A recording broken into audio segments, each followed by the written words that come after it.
My name is Emily. I turned 81 this year. I had a love marriage, quite rare at the time, and naturally faced strong opposition from relatives. It was almost like eloping when we joined hands and fled.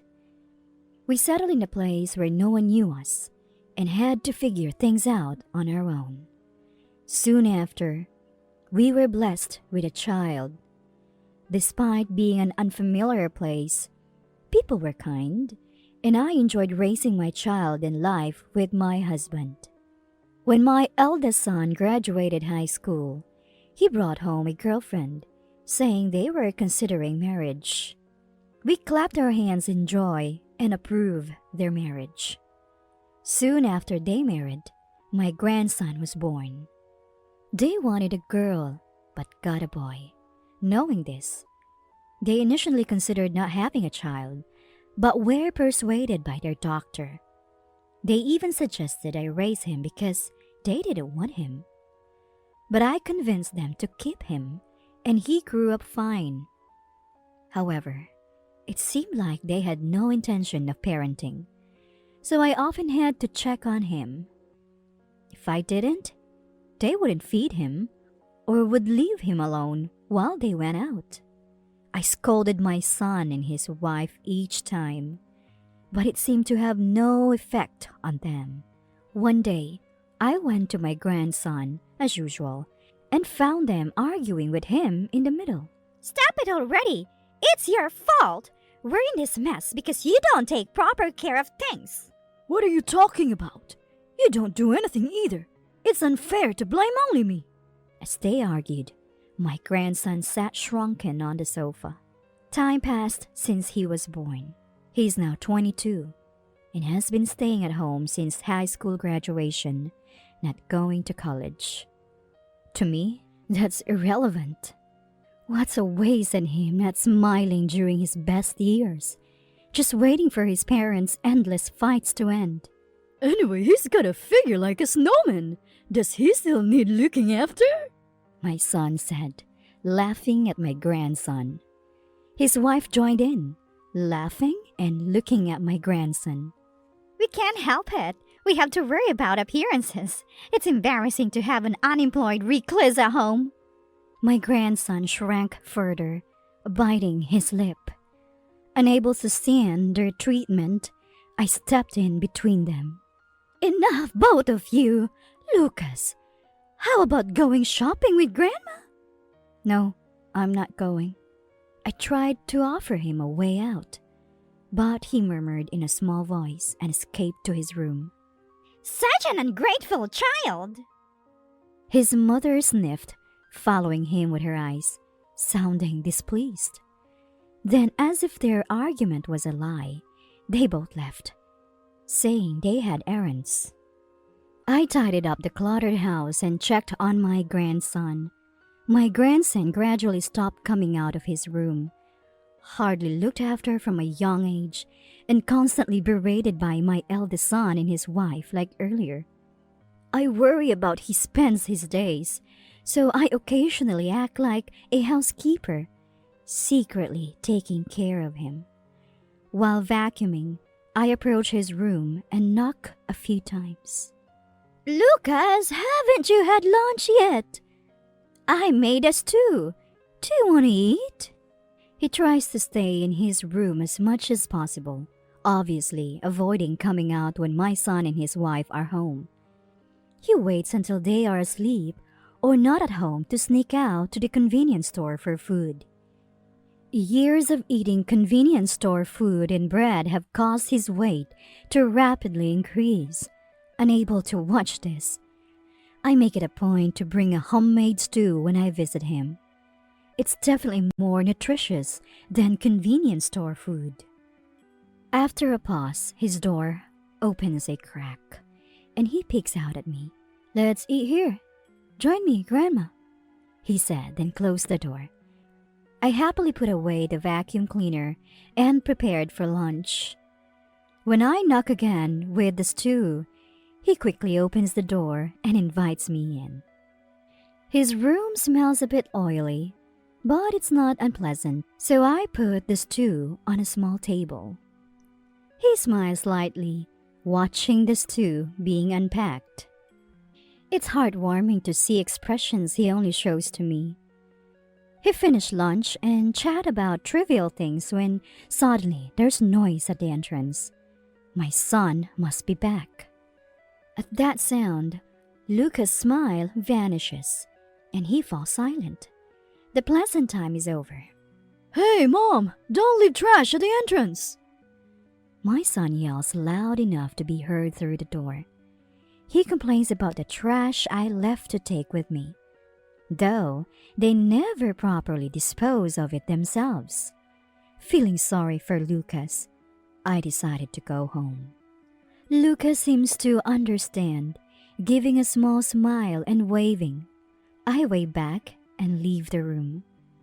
My son is still yelling, so I snap at him to be quiet and start to leave.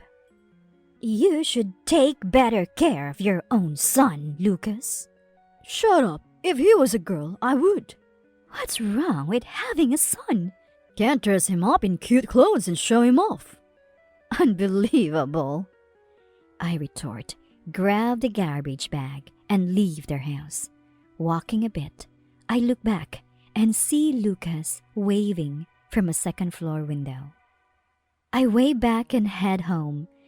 After busy for a while, I decide to visit my son's house again. Approaching the entrance, I hear their loud arguing from outside.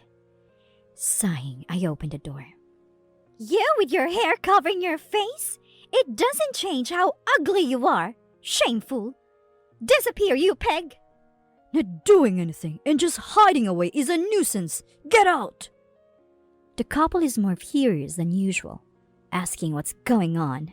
They point at Lucas. "He dared to stand up to us!" After all we've done for him, he repays us with ingratitude. Surprised by my son's claim of defiance, I look at Lucas. He glances at me, then glares at his parents. He's never fought back, no matter how much they insulted him. But this time, he stands tall, defiantly staring them down, refusing to back down. I'm struck silent, staring at this new side of him. "All you do is depend on our money without working. If you have time to spend on your pointless hobbies, why don't you go to school?" Yeah, we're sick of this leech. If you're just going to drain our hard-earned money, then please leave. My grandson, berated by my eldest son and his wife and told to leave, has nowhere to go since he's unemployed and shut in. I'm sure he wants to leave this place as soon as possible. But he can't, and he doesn't even talk back. All he does is bite his lip and glare at them. "You can do it, right? Of course. You've always relied on our money." My grandson clenched his fists in frustration. He looked like he was about to explode with anger. Then Lucas will be my child. My statement brought silence. My son and his wife stopped yelling, and Lucas looked at me in surprise. While they all stared, I said clearly, "How could you tell your own child to leave? I wanted to do this earlier, but thought it's better for a family to be together, so I didn't interfere. But I can't stand to see my dear grandson treated like this anymore. If he has nowhere to go, he can come to my house. Lucas, pack your things and come with me." At my words, Lucas snapped back to reality and rushed to his room. My son and his wife, surprised by this turn of events, but glad to be rid of him, didn't stop us with their sneering smiles. After a while, Lucas came out with his belongings. I took some of his bags and left their house, ignoring my son and his wife's sarcastic smiles. Lucas followed me. We moved in together.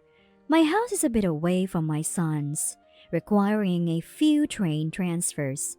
Lucas was silent all the way to my house, holding the food I gave him. When we arrived, he entered the living room, still clutching the food. Now he will live in this house, which I've been living in alone. "Lucas, let's have lunch first," I called out to him while preparing coffee in the kitchen. Lucas, looking around the living room, nodded slightly, and set up the food on the kitchen table. We ate without much conversation, and I started cleaning up. Lucas looked like he wanted to help, but I gently declined. Lucas, you can now have any room on the second floor. Go, see which one you like. Lucas rarely came to this house as a child, so it must feel new to him. After cleaning, I sat down with a coffee, listening to him exploring upstairs. His curiosity seemed strong. Soon I heard footsteps descending the stairs. Then Lucas peeked through the living room door, smiling slightly. Grandma, I like the corner room. Sure, use it as you like. I smiled back, touched by his timid offer. That room used to be my husband's study, now empty except for a large desk and bookshelf. I'm happy Lucas chose the same room. He began to unpack his things in his chosen room. Wanting him to enjoy his freedom, I spent time relaxing in the living room. As it got dark, I started preparing dinner. It had been quiet upstairs for a while. Thinking about setting up his new sleeping area, I finished cooking and went upstairs to call him. Lucas, dinner's ready. Come on down. I found Lucas drawing. He was so engrossed, he forgot to turn on the lights. The room was dark, but in the center, illuminated by a street light, was a canvas with a large gerbera flower painted on it. Even without the bias of him being my grandson, it was a truly beautiful painting. The room smelled strongly of oil, more so than at my son's house. My grandson, it turns out, has a hobby of oil painting. Grandma, I want you to have this. In the center of the canvas was a large orange gerbera flower. The background was a clear blue sky with thin clouds, but at the corners, it transitioned to a sunset hue, giving an impression of dusk approaching. It was a wonderful painting. I knew about my grandson's hobby, but had never seen his work. I was amazed at his talent when I saw it for the first time. You don't want it, right? Seeing me speechless, my grandson looked down sadly, sighing as he stood up. The room smells of oil. I'll open the window to ventilate. You should go downstairs first. How could I not want such a beautiful painting? Really? Oh, okay. I approached his painting and gazed at it intently. I was so moved that I started crying. I hugged my flustered grandson and thanked him repeatedly. Since then, that painting became my favorite. I hung it in the living room, spending my days admiring it. At first, my grandson was shy and embarrassed about his work, but as I kept praising it, he gradually began to smile happily. He said he had never been praised before, but my encouragement seemed to inspire him to paint more. Each new painting he completed, I would praise and display, and soon our living room resembled a gallery. One day, as I was sipping coffee in the living room, a man called out from the garden. What a lovely home! Do you like paintings? Turning towards the voice, I saw a man in a suit, nodding politely. It seemed he was interested in my grandson's paintings visible from the garden. I nodded back and responded, I don't know about paintings in general, but I love my grandson's work. All these are his creations. Really? Can I see more about it? Of course. I was so thrilled that someone was interested in his paintings. I rushed out to talk to the man. As I mostly bragged about my grandson, the man listened intently, and we ended up talking for quite a while. Eventually, my grandson, who had been out buying art supplies, came back and had to interrupt us. I excitedly introduced the man to my grandson and invited him to stay for dinner. Though my grandson seemed a bit reluctant, the man accepted the invitation, and I welcomed him to our home. A month later, my grandson had his first exhibition. It turned out the man from the garden owned an art gallery and had become interested in my grandson's work after seeing me looking at it. As I was happily staring at the wall of my room, I thought it strange and called out to him, and there he saw many paintings hanging there. He found it curious how I looked so contentedly at the paintings on the wall and wanted to know more. One thing led to another, and now my grandson's exhibition was about to open. The gallery owner had even arranged for local news coverage. My grandson was quite shy amidst the crowd, but he seemed pleased to be praised for his work. The exhibition was a huge success, boosting his confidence. Since then, he's been creating even more paintings. Just when I thought things were going smoothly, an unexpected visitor arrived. One day, the doorbell rang. Not expecting anyone at that time, I opened the door to find my eldest son and his wife standing there. They looked down at me with an unpleasant smile, and I felt nothing but disgust. Mom, it's been a while. We thought it's about time to take Lucas back, as it must be getting hard for you. We're sorry for the trouble. He's so selfish. Must have been difficult, right? Their fake sweet tone was obvious, and I was speechless. As I stood there in shock, Lucas came down from upstairs and called out to me. Grandma, is it a time already? My grandson, who had been working on his art until late last night, yawned as he started towards the living room. But upon seeing my eldest son and his wife, his expression turned puzzled, and he quickly walked over, pushing me aside to stand between them and me. My son and his wife looked surprised. Lucas, did you lose weight? Yeah, not dramatically, but I did. Indeed, my grandson had slimmed down since coming to live with me. Previously overweight due to poor eating habits and an unhealthy lifestyle, he had since stopped snacking and started eating balanced meals while immersed in his art. Unbeknownst to him, I knew about his secret nightly runs. After leaving the eldest son in his wife's home, my grandson began to make efforts. My son and his wife had no right to show up now, after treating him so poorly. Their usual sneering smiles were on their faces as they brought up the inevitable. You must be tired of living here by now. You can come back to our place, you know. We want to live as a family of 3 again, so we came to get you. We'll buy you lots of art supplies. You don't have to stay here anymore. Let's go home together, okay? Did they really think he would accept their words after all the scorn they had shown him? They ridiculed his hobby and treated him poorly for not being the daughter they wanted. They had been cruel to him for so long and had driven him out, only to come back when he found success. I was about to explode with anger at their audacity. My grandson, probably feeling the same, clenched his fists and glared at them. Just I wondered things might turn violent, he relaxed his shoulders, unclenched his fist, crossed his arms, and scoffed at them. Huh? Who are you guys? We were all shocked by his words. My son and his wife looked at each other. Seriously? After all the crap you gave me just because I wasn't a girl? And now you show up because I was on TV? You're pathetic. Mimicking their disdainful laughter, my grandson unleashed a tirade. He knew all too well the insults they had hurled at him since childhood. He seemed to be getting years of frustration off his chest. After finishing his rant, he took a deep breath. That's why I'm not going back, and I don't want to. As he made his position clear, my son and his wife were about to explode with anger when a familiar voice intervened. I'd like to hear more about this story.